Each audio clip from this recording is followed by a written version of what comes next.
ইসকনের সদস্যদেরকে আমি হুঁশিয়ার করছি, এটা গুজরাট নয়, এটা বাংলাদেশ। গুজরাটে তোমাদের দাদা বাবুরা যে গুন্ডামি করেছে, যে মাস্তানি করেছে, এরকম গুন্ডামি মাস্তানি বাংলাদেশে করার দুঃসাহস দেখালে দাদা বাবুদের দেশে তোমাদেরকে পাঠিয়ে দেওয়া হবে। যেহেতু গতকাল আদালত প্রাঙ্গণে যেটা হয়েছে সেটা সরাসরি ইসকনের সদস্যরা রাষ্ট্রকে বুড়ি আঙ্গুল দেখিয়েছে। রাষ্ট্রকে যেহেতু বুড়া আঙ্গুল দেখিয়েছে, আমি আজকেও আমার ফেসবুক পেজে লিখেছি এ বিষয়ে দেশের মানুষ নয়, রাষ্ট্রকে এখন যুগান্তকারী সিদ্ধান্ত নিতে হবে। যেহেতু রাষ্ট্রের বিরুদ্ধে বুড়া আঙ্গুল দেখিয়ে দেশের আইন কানুনকে বৃদ্ধাঙ্গুলি দেখিয়ে আদালত চত্বরে এরকম ন্যাক্কারজনক হামলা ঘটিয়েছে, ইউনূস সাহেবের সরকারকে বলবো, পাশাপাশি সুপ্রিম কোর্টের প্রতি আমরা দৃষ্টি আকর্ষণ করব, এই ঘটনাকে কেন্দ্র করে ইসকনের কার্যক্রম গোটা বাংলাদেশে নিষিদ্ধ করে দিতে হবে। গতকাল চট্টগ্রামে আদালত প্রাঙ্গণে চিন্ময়, তার পুরো নাম জানে কি, চিন্ময় দাস ব্রহ্মচারী, প্রভু আছে মাঝখানে আবার, চিন্ময় দাস ব্রহ্মচারী রাষ্ট্রদ্রোহ মামলায় তাকে গ্রেফতার করা হয়েছে। তিনি অন্য কোনো ধর্মের, এই কারণে গ্রেফতার করা হয় নাই। আচ্ছা, একজন মুসলমানও যদি রাষ্ট্রের বিরুদ্ধে কোনো কাজ করে, এদেশের রাষ্ট্র আইন তার বিরুদ্ধে ব্যবস্থা নিবে কি নিবে না? গত 15 বছর আমরা দেখেছি আলেমদেরকে মিথ্যা মামলা দিয়ে রাষ্ট্রদ্রোহী ট্যাগ লাগিয়ে তাদেরকে মিথ্যা মামলায় জেলে ঢুকানো হয়েছে। আর এই চিন্ময় দাস ব্রহ্মচারী, সে তো আমার স্বাধীন দেশের পতাকার উপরে আরএসএস এর গুন্ডা বাহিনী দ্বারা পরিচালিত, ভারতীয় র দ্বারা পরিচালিত আন্তর্জাতিক জঙ্গিবাদী সংগঠন ইসকনের গেরুয়া পতাকা উড়িয়ে বাংলাদেশের সবুজ এবং লাল পতাকার সাথে গাদ্দারি করেছে। এজন্য তাকে গ্রেফতার করা হয়েছে।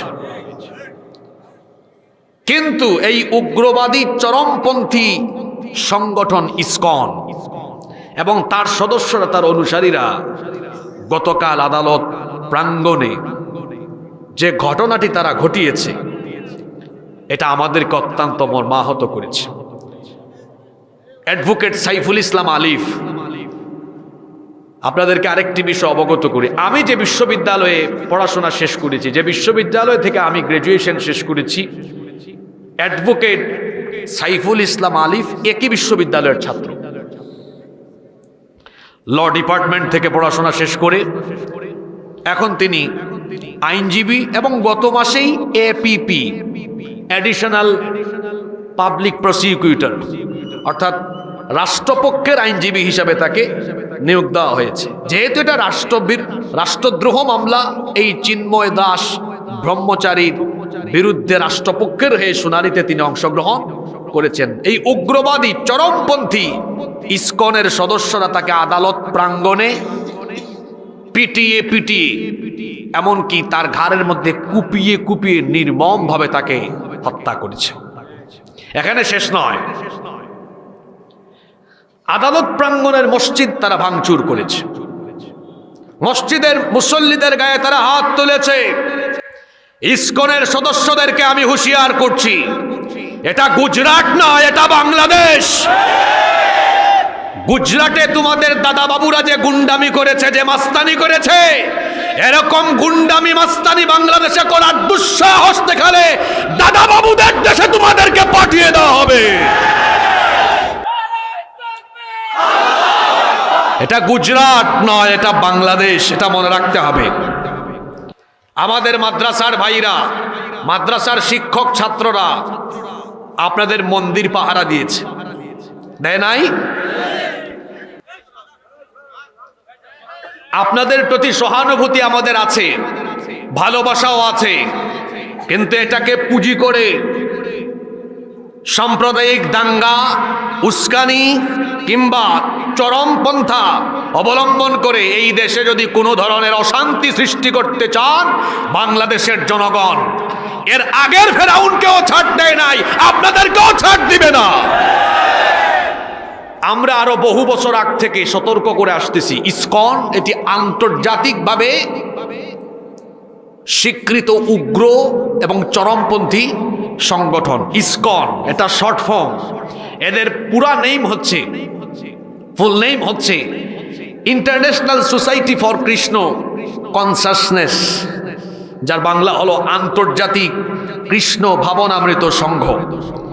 এই সংগঠনটি প্রতিষ্ঠা হয়েছে খুব বেশি দিন আগে নয়, এই সংগঠনটি প্রতিষ্ঠা হয়েছে মাত্র কয়েক দশক আগে। এবং আশ্চর্যের ব্যাপার হলো ভারতে এই সংগঠনটির কর্মতৎপরতা সবচাইতে বেশি, কিন্তু এই ইসকনের জন্ম ভারতে নয়, এটি হিন্দুদের কোনো সংগঠন নয়, বরং হিন্দু বেশধারী ইহুদিদের একটি সংগঠন। আমি এটাকে আমার ভাষায় এভাবে বলি, এটা হচ্ছে ইহুদি পরিচালিত, আমেরিকা প্রযোজিত। কথা বুঝেন নাই? বলবেন আচ্ছা ইহুদিরা এটাকে না হয় নিয়ন্ত্রণ করে, আমেরিকা আসলো কোত্থেকে? কারণ হলো এই ইসকন যিনি প্রতিষ্ঠা করেছেন তার নাম হলো অভয় চরণাবিন্দ ভক্তি বেদান্ত স্বামী প্রভুপাদ। এই লোকটা নিউ ইয়র্কের আমেরিকান নিউ ইয়র্কে এই সংগঠনটি প্রতিষ্ঠা করে। আশ্চর্যের ব্যাপার হলো সে কোনোদিন কোনো হিন্দু শিক্ষালয়ে পড়াশোনা করে নাই, পড়াশোনা করেছে খ্রিস্টানদের চার্চে। এজন্য আমি বলেছি এটা হলো ইহুদি পরিচালিত, আমেরিকা প্রযোজিত। এই সংগঠনের কাজ হলো সাম্প্রদায়িক দাঙ্গা লাগানো, উস্কানি দেওয়া, বিশেষ করে তাদের বেসিক কনসেপ্ট হলো মুসলমানদের বিরুদ্ধে কাজ করা। কারণ তাদের যে কনসেপ্ট আছে এই কনসেপ্টটা হলো মধ্যযুগের চৈতন্য থেকে আগত। চৈতন্যের অন্যতম থিওরি হচ্ছে নির্বজন করো আজি সকল ভুবন, যার অর্থ হলো সারা পৃথিবীকে মুসলমান মুক্ত করো। অর্থাৎ তাদের লক্ষ্য এবং উদ্দেশ্য হলো পৃথিবী থেকে মুসলমান নিধন করা। এজন্য এই ভারতে দেখবেন তাদের কর্মযজ্ঞ সবচেয়ে বেশি। জয় শ্রীরাম না বলার কারণে তাবরিজ নামক এক যুবককে তারা নির্মমভাবে পিটিয়ে হত্যা করেছে। আমাদের বাবরি মসজিদ তারা দখল করে রাম মন্দির বানিয়েছে। এই বাংলাদেশে আমরা কি কখনো অন্য কোনো ধর্মের ভাই বোনদের উপাসনালয় আমরা দখল করে মসজিদ বানিয়েছি? এটা আমাদেরকে ইসলাম শেখায় না। কিন্তু উগ্রবাদী এই সংগঠন ইসকন তারা বিভিন্ন জায়গায় এ ধরনের কর্মযজ্ঞ অতীতে চালিয়েছে, এখনো তারা করছে। এমনকি সনাতনী হিন্দুদের জায়গা জমি ঘর বাড়ি দখলের অভিযোগ, তার পাশাপাশি যৌন নিপীড়নের অভিযোগও তাদের বিরুদ্ধে বিভিন্ন সময়ে রয়েছে। যেহেতু এটি একটি উগ্রবাদী সংগঠন, সেজন্য বিশ্বের প্রায় অনেকগুলো দেশে এই সংগঠন নিষিদ্ধ রয়েছে। যেমন সোভিয়েত ইউনিয়ন, অর্থাৎ রাশিয়ার আগের নাম সোভিয়েত ইউনিয়ন, 70-এর দশকে 80-র দশকে সেখানে ইসকনকে নিষিদ্ধ করে দেওয়া হয়। তারপরে চীনে ইসকনের কর্মকাণ্ড নিষিদ্ধ, মালয়েশিয়াতে নিষিদ্ধ। এছাড়াও Afghanistan, Uzbekistan, Tajikistan, Kazakhstan, Turkmenistan সহ ইন্দোনেশিয়ার কিছু কিছু অঞ্চলে ইসকনের কর্মযজ্ঞ নিষিদ্ধ এবং এই সকল দেশে এরা কঠোর নজরদারিতে আছে। শুধুমাত্র ভারত, বাংলাদেশ, যুক্তরাজ্য, যুক্তরাষ্ট্র, ইউরোপ, আমেরিকার বেশ কয়েকটি দেশে এরা তাদের কর্মযজ্ঞ চালাচ্ছে।